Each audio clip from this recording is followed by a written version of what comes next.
Pessoal, bom dia, boa noite, né? Pessoal, é o seguinte, dando continuidade aos nossos assuntos, nós vimos na aula passada, o material de vocês, parceria público-privada, tá? 11.079 de 2004. Na parceria público-privada nós temos alguns requisitos que a gente precisa saber desses requisitos, tá? Da parceria público-privada. Então, contrato tem que ser acima de 5 anos e não pode ser superior a 35, inclusive com prorrogação. São contratos com valores acima de 10 milhões de reais e contratos que precisam dispor pelo menos de 2 de 3 objetos, né? Que é justamente o fornecimento de mão de obra, fornecimento de equipamentos, né, e o fornecimento e a execução de obra pública. Então, fornece equipamento, fornece mão de obra, tá? Ou faz os dois, ou fornece mão de obra e executa a execução da obra, ou fornece equipamento, por exemplo, e executa a obra. São 3 dos objetos em que 2 pelo menos devem estar presentes, tá? Falávamos da parceria público-privada, que nós temos duas modalidades de parceria público-privada, a concessão patrocinada e a concessão administrativa. A administrativa, nós vimos que depois, no final do mês, né, o parceiro público repassa, né, faz repassa um valor para o parceiro privado, e na concessão patrocinada nós temos que é a concessão da Lei 8987 de 95, que é a concessão agora chamada de comum, em que o usuário do serviço ele paga uma tarifa e depois, né, o serviço é prestado pela concessionária, aqui no caso pelo parceiro privado, depois ele recebe esse valor através de tarifa. E além disso, na concessão patrocinada, no final do mês, o parceiro privado, né, recebe uma contraprestação do parceiro público, tá? Então, são 2 espécies de modalidades de parceria público-privada aí. Por que a parceria público-privada? O que ela trouxe de mais interessante? A divisão dos lucros e dos riscos. Divisão dos lucros e dos riscos. Para que ela foi idealizada? Para justamente obras de infraestrutura, né, do nosso país, né? Então, foi justamente idealizada nesse sentido, tá? Nós sabemos também que nós precisamos entender que a parceria público-privada, ela dispõe de uma sociedade de propósito específico. Está lá no artigo 9 da Lei 11.079 de 2004, que dispõe justamente, né, que essa sociedade de propósito específico tem o objetivo de implementar e gerir o contrato da parceria público-privada. Então, uma sociedade, né, formada por algumas pessoas da própria administração pública, que vão formar justamente uma sociedade, como se fosse uma empresa, e que vai ficar responsável especificamente para gerir, né, e para implantar e gerir o objeto da parceria público-privada, tá? É justamente essa que é a ideia. Nós também não podemos nos esquecer, com relação à parceria público-privada, que nós precisamos, né, de um fundo garantidor.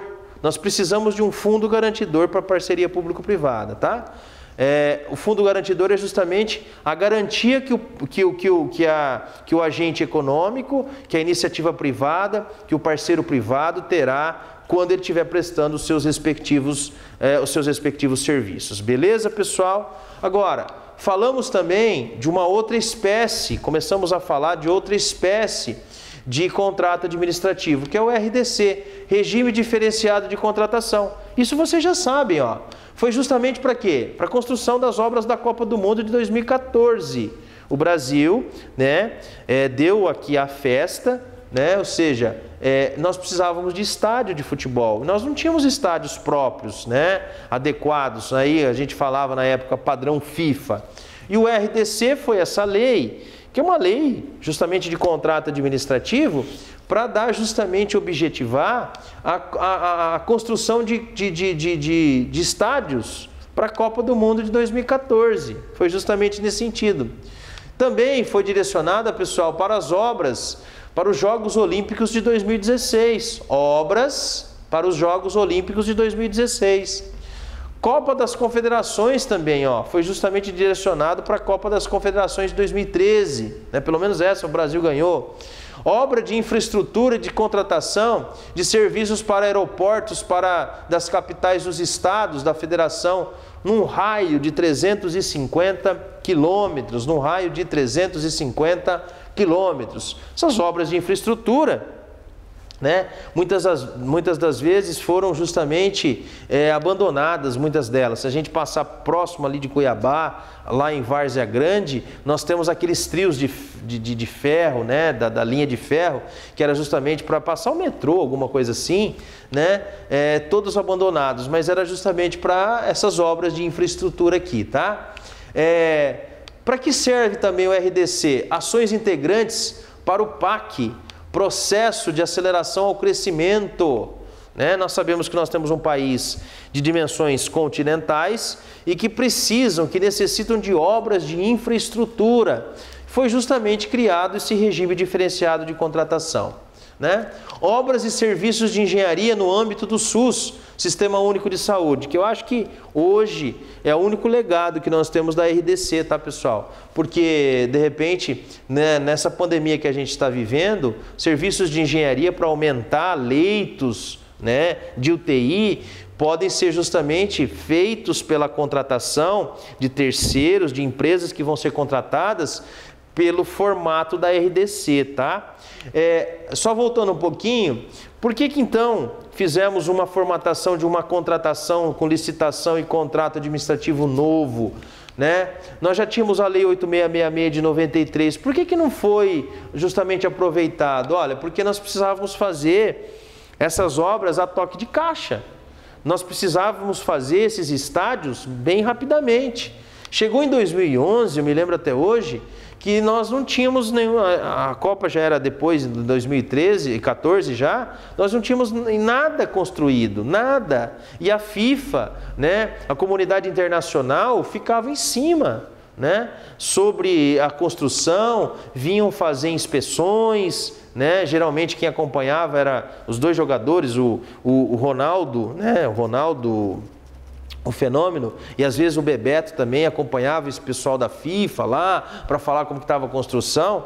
Ou seja, eles cobravam isso do Brasil. Para sair a toque de caixa, justamente você precisava do quê? Você precisava justamente, né, de um regime que fosse um regime mais eficiente, mais rápido. E aí a nomenclatura é sugestiva, né? Regime diferenciado de contratação, tá? Mas serviu justamente para isso.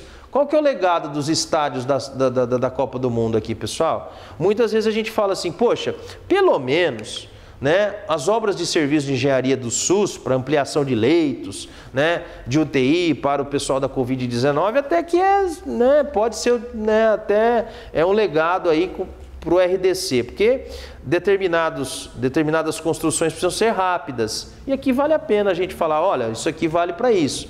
Mas, né, a gente percebe que em alguns lugares não tem nenhum tipo de utilidade os estádios de futebol. Pelo amor de Deus, nada contra, né? Mas você vai lá na Arena Amazônia, né, lá em Manaus, você vê um monte de mato crescendo.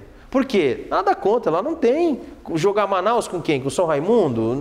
Né?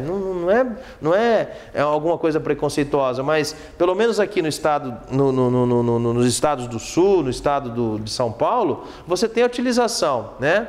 Que também, por exemplo, não havia necessidade de fazer uma construção do Itaquerão, justamente para a Copa do Mundo. Poderia ser aproveitado o Morumbi. Mas aí, por questões de política, etc., não, vão fazer Itaquerão, né? Que serviu para o Corinthians hoje, né? E está com uma conta até aqui na garganta para pagar esse estádio aí. Mas foi obra da Copa, aí ó, tá? Foi obra da Copa do Mundo. Ou seja, pessoal, então ficou um legado meio que essa conta vai chegar ainda, está chegando para a gente, tá? Então não está sendo utilizado. Você vai verificar alguns estádios aí, depois não é só fazer o estádio, precisa manutenção. E aí, se você não tem a utilização, né, rotineira desses estádios, eles ficam abandonados, tá? Eles precisam fazer reformas, né? Eles precisam fazer atualizações, etc. E não são feitos. Então fica esse legado aí para nós, tá? Quais seriam os objetivos do PAC? Quais seriam os objetivos do PAC? Os objetivos do PAC é ampliar a eficiência nas contratações públicas e competitividade entre os licitantes, ampliar isso aí. Por quê? Se você está falando de licitação, que é uma espécie de licitação, RDC e contrato administrativo, você precisa ter uma maior eficiência, você precisa abrir um pouquinho mais o leque de oportunidades para que mais empresas possam, né, se aderir a isso aí e permitir uma maior competitividade para que nós tenhamos justamente uma ampliação nessas contratações e nas realizações, nas execuções desses respectivos dessas respectivas obras, né? Não adianta nada você ter 2 ou 3 que não tenham aí a expertise, né, da execução das obras, etc. Então você faz o quê? Uma ampliação desse cenário para que mais empresas possam justamente se inserir, participar do certame, justamente para ampliar a eficiência nessas respectivas contratações e a competitividade. Quanto mais competitividade, você tende a escolher o melhor, tá? Essa que é a ideia. Promover troca de experiência e tecnologia em busca da melhor relação entre custo-benefício para o setor público. Ó, promover troca de experiência e tecnologia em busca da melhor relação entre custo-benefício para o setor público. Era essa a ideia. Incentivar a inovação tecnológica, tá? Era justamente essas as ideias aí do regime diferenciado de contratação. O legado que nós temos é justamente essas obras que estão aí. Agora, o que nós temos de mais importante é justamente a utilização desse tipo de contratação para o Sistema Único de Saúde, tá? Isso a respeito do RDC. Dando continuidade, pessoal, nós precisamos falar desse tema da licitação. Claro que nós já falamos alguma coisa sobre a Lei 8666 de 93, não pode ser novidade para ninguém aí. A Lei 8666 de 93 fala de licitações de contratos. Nós começamos com a parte de contratos, depois nós estamos falando agora de licitação. Do artigo 1º até o artigo 53 da Lei 8666 de 93 fala sobre licitação, de 54 e seguintes fala dos contratos administrativos. Então a parte de contratos, a parte final nós já vimos, agora precisamos ver a parte inicial, tá? Licitações, então, aonde a gente encontra nas disposições constitucionais. Aonde que a gente encontra no ordenamento jurídico, né, a previsão de licitação ou a obrigatoriedade do Estado, de qualquer órgão do Estado, órgão público, a fazer contratação de bens ou serviços e que precisam justamente contratar com uma proposta vantajosa, mais vantajosa. Olha, a gente vê essas disposições aqui, ó, as disposições constitucionais lá no seu artigo 37. Então ele diz assim, inciso 21...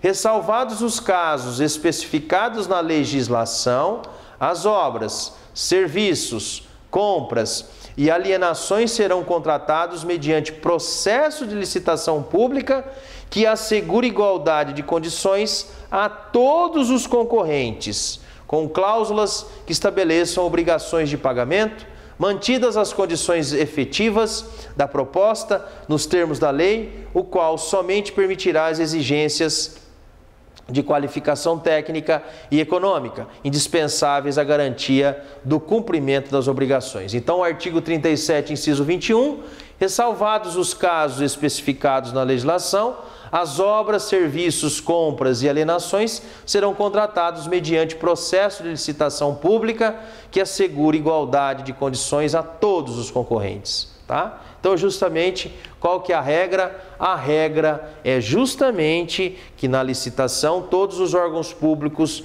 precisem aí justamente passar por esse procedimento prévio, tá? Qual ente público poderá legislar sobre licitação? Olha só, qual ente público poderá legislar sobre licitação? Compete privativamente à União legislar sobre. Então, a competência está lá no núcleo de competência da Constituição Federal, no artigo 21, 22, 23 e 24. Artigo 21, 22, 23 e 24. Nesses artigos, nós encontramos o quê? Nós encontramos justamente, né, a ideia da competência, né? O 21 fala de competência administrativa, o 22 fala de competência legislativa. Então, quem pode legislar sobre licitação?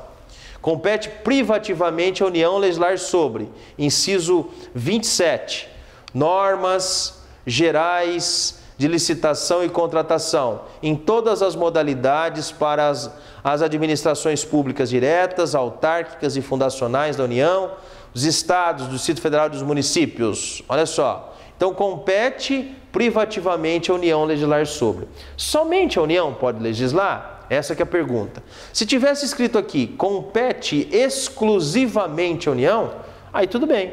Mas essa competência privativa, a gente sabe que na competência privativa é o ente público que está determinado a legislar, mas eu também posso legislar conferindo, fazendo uma delegação a outros entes. Se a competência é exclusiva, isso não pode. Agora, se a competência é privativa, é possível. Competência privativa significa dizer que o cargo, que a legitimidade é da União, mas é possível, pelo próprio artigo 22, no seu parágrafo único, ele diz assim: lei complementar poderá autorizar os estados a legislar sobre questões específicas das matérias relacionadas nesse artigo. Significa dizer que os estados poderão legislar também sobre licitação nos seus respectivos territórios. Para isso, eu preciso de lei complementar do Congresso Nacional, né? Vai autorizar os estados a legislar sobre questões específicas. Então, o estado não vai falar de licitação sobre tudo de licitação, porque tudo de licitação quem pode falar é somente a União. Só sobre ponto específico, ó, sobre questões específicas, ó, sobre questões específicas das matérias relacionadas nesse artigo. E outra coisa a gente precisa observar é que deverá ser conferida a lei complementar para todos os estados poderem justamente legislar sobre licitação, ponto específico sobre licitação. Quem pediu foi o estado de Ceará, não é só para o estado de Ceará, tem que ser dado essa possibilidade, essa concessão para todos, tá? Para todos, porque aí nós temos a isonomia entre os estados da federação, tá? Está lá no artigo 19. Disposições infraconstitucionais a respeito da licitação. Está na Lei 8666 de 93, ó, disposições infraconstitucionais. O Alexandre Mas diz assim: é procedimento administrativo pelo qual entidades governamentais convocam interessados em fornecer bens ou serviços, assim como locar ou adquirir bens públicos, estabelecendo uma competição a fim de celebrar contrato com quem oferecer a melhor proposta. Com quem oferecer a melhor proposta, tá? É um conceito de licitação do professor Alexandre Maza, tá? Qual que é o conceito? Ó, procedimento obrigatório que antecede a celebração de contratos pela administração pública, né? Tirando os elementos aí estruturais do conceito. Procedimento obrigatório que antecede a celebração de contrato pela administração pública, tá?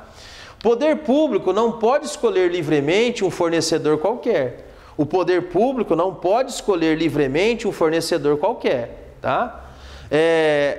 Há a necessidade de se estabelecer uma seleção, né, imparcial da melhor proposta, com a garantia de iguais condições a todos os participantes, que é justamente a gente vai estudar os princípios que regem, que vão direcionar, que vão estabelecer a licitação, né? Então, seleção imparcial da melhor proposta, da proposta mais vantajosa, com a garantia de iguais condições a todos os participantes. Essa que é a ideia. Qual que seria, então, a finalidade ou as finalidades da licitação, do procedimento licitatório? Bom, se eu tenho a minha casa, eu vou contratar uma empresa para fazer uma reforma, eu contrato a empresa que eu quiser. Se eu tenho a minha casa, eu vou contratar serviço de computador, por exemplo, comprar computador, eu vou comprar, vou ali na Cima, informática, e vou e compro. E agora, se for um ente público, o que ele tem que fazer? O ente público ele precisa justamente escolher a proposta mais vantajosa, essa que é a ideia, ó. Então, a finalidade que nós temos na licitação, está lá no artigo 3º, é busca da melhor proposta Proposta melhor é justamente na tentativa de estimular isso aqui, pessoal, ó, a competitividade, a fim de atingir o negócio mais vantajoso para a administração pública. Não é nem vantajoso para a administração pública, é vantajoso para a coletividade. É um termo mais, mais correto a ser utilizado. Não é vantajoso para a administração pública. Você está achando que vai ter vantagem para o secretário, para o prefeito. Não é vantagem para eles. É vantagem para a coletividade, para o interesse público, tá? Então, a primeira finalidade é a busca da proposta mais vantajosa, da melhor proposta, tá? Estimulando a competitividade. Quanto mais, pessoas participando, mais com certeza você tem a escolha de uma proposta que realmente vai justamente atingir as necessidades coletivas.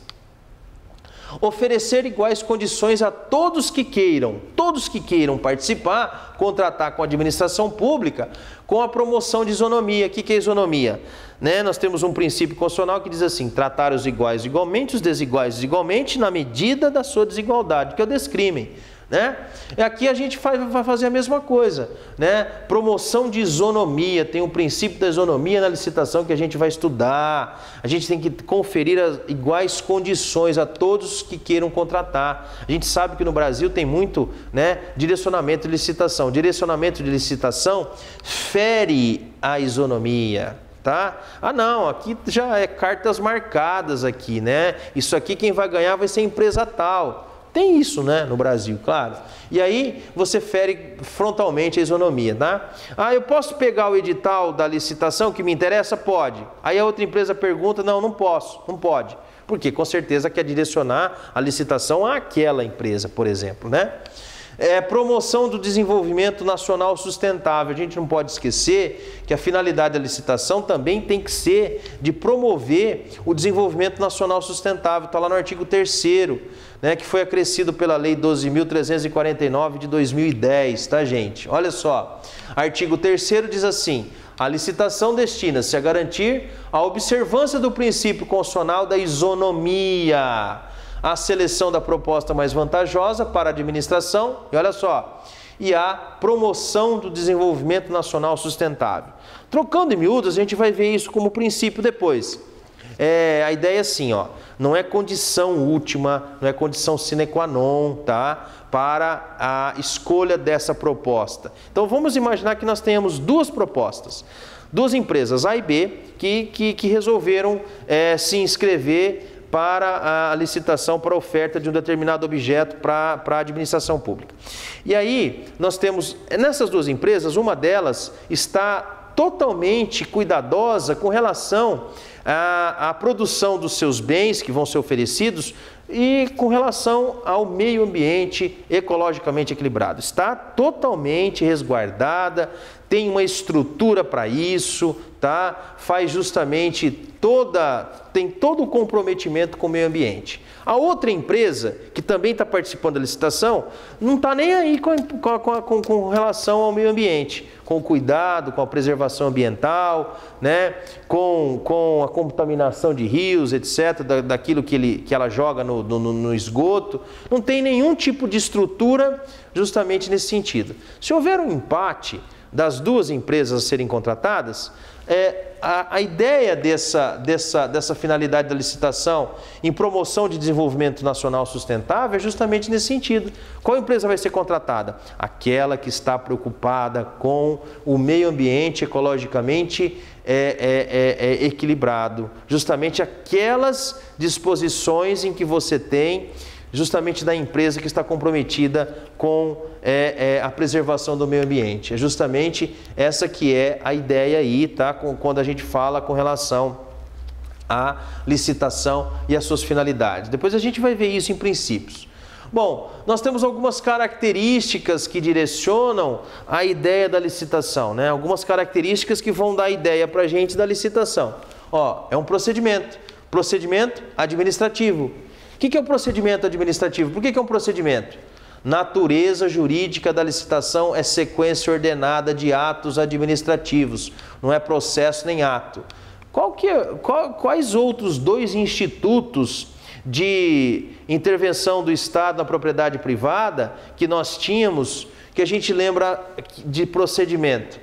Bom, olha só, pessoal, tombamento era um procedimento, lembram disso, gente? Tombamento era um procedimento. É uma sequência ordenada de atos administrativos, da notificação do proprietário do imóvel a ser tombado, até o último ato, a inscrição daquele imóvel no livro do tombo. É um procedimento. São vários atos administrativos que são praticados em sequência. O segundo é a desapropriação. Lembra da desapropriação? Nós tínhamos lá um procedimento administrativo, né? Um procedimento na primeira fase declaratório, depois uma parte executória, né? A licitação também. A licitação também se apresenta, se afigura como um procedimento. Tem natureza jurídica de licitação ser sequência ordenada de atos administrativos. Não é processo ou ato administrativo. Bom, procedimento o quê? Administrativo. Por que que é administrativo? Claro, né? Instituto pertinente ao direito administrativo. Instituto pertinente ao direito administrativo e sujeito aos princípios e normas desse ramo. Aos princípios e normas desse ramo, tá? É justamente nesse sentido aqui, ó. Então, quem vai justamente dar as regras, o direcionamento é o direito público, né? O direito administrativo. A outra característica da licitação é que ele é obrigatório para as entidades governamentais. Todas as entidades governamentais, né, para adquirir, como o artigo 37 da Constituição Federal deixou bem claro, para adquirir obras ou serviços, precisam passar por esse procedimento administrativo obrigatório, tá? É claro que nós temos as contratações diretas, né? É possível falar de contratação direta, determinado órgão público que tem uma contratação direta. Aí eu vou precisar justamente verificar o artigo 24 e 25 da Lei 8666 de 93, que fala sobre licitações e que permitem aí uma contratação direta, né? No caso, por exemplo, de dispensa e no caso de inexigibilidade, tá? Então, a regra é que é obrigatório.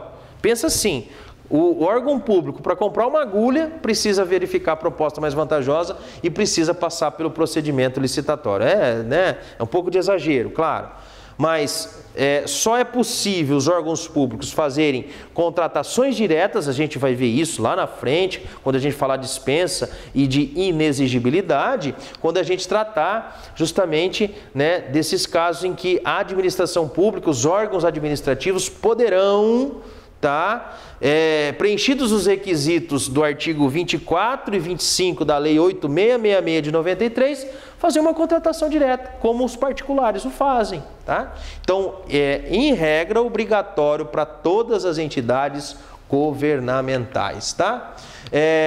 O parágrafo 1º estabelece assim, da Lei 8666 de 93... Esta lei estabelece normas gerais sobre licitações e contratos administrativos pertinentes a obras, serviços inclusive de publicidade, compras, alienações e locações no âmbito dos poderes da União, dos Estados, do Distrito Federal e dos municípios. Parágrafo único. Subordinam-se ao regime desta lei, além dos órgãos da administração direta, os fundos especiais. Eu gostaria de particularmente fazer um adendo com relação aos fundos especiais. Que são fundos? Fundo de garantia por tempo de serviço. Não é um lugar onde fica um dinheiro, né? Não tem uma personalidade jurídica, é isso? Então vamos imaginar que o fundo FGTS, o fundo de participação dos municípios, qualquer que seja qualquer fundo, né? Que ele tem uma personalidade e aí ele vai precisar fazer uma ampliação, uma aquisição de um determinado equipamento, sei lá o que, né? Para guardar dados, e ele precisa fazer licitação, tá? É justamente essa que é a ideia. Aí ele coloca uma coisinha aqui que depois eu já falei para vocês, vou repetir, ó. Empresas públicas e sociedade de economia mista. Parou um pouquinho aqui. As empresas públicas e sociedade de economia mista, principalmente aquelas que exploram atividade econômica, elas têm um estatuto próprio, tá? Artigo 173, parágrafo 1º, Constituição Federal. O estatuto próprio é a Lei 13.303 de 2016, tá? E a gente vai passar para vocês. Então, excetuando-se essas hipóteses aqui, todas elas precisam passar, mas elas precisam passar por licitação também. Só que não é a da Lei 8666 de 93, tá? Muito obrigado pela atenção de vocês, tá? E bons estudos. Até mais, gente. Tchau, tchau.